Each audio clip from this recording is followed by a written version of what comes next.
Je m'appelle Margaret McCall Smith Taylor, et je suis la femme du 12e président des États-Unis, Zachary Taylor. En tant que première dame de ce grand pays, ma vie a pris une tournure que je n'avais jamais imaginée. Bien que mon mari ait été un héros de guerre admiré et que je sois devenue une figure publique par son élection, je dois avouer que cette position ne m'a jamais enthousiasmée.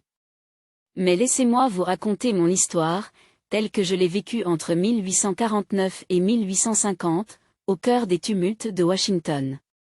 Je suis née en 1788 dans le Maryland, dans une famille aisée et profondément ancrée dans la foi chrétienne. C'est en 1810 que j'ai épousé Zachary, un jeune officier de l'armée à l'époque.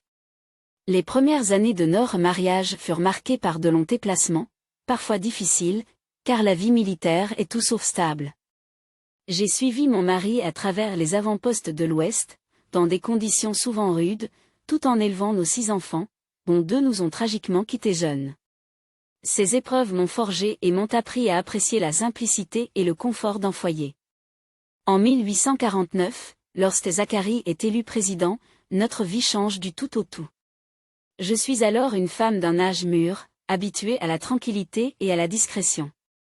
L'idée de devenir première dame me semble étrangère, presque intimidante. Je n'ai jamais cherché la gloire ni les projecteurs. Washington, avec ses intrigues politiques, ses réceptions somptueuses et ses exigences protocolaires, n'est pas un environnement dans lequel je m'épanouis. C'est pourquoi, dès notre arrivée à la Maison-Blanche, j'ai décidé de rester en retrait. Je préfère me consacrer à ma famille et à la prière, laissant ma fille Betty assumer les devoirs mondains de première dame.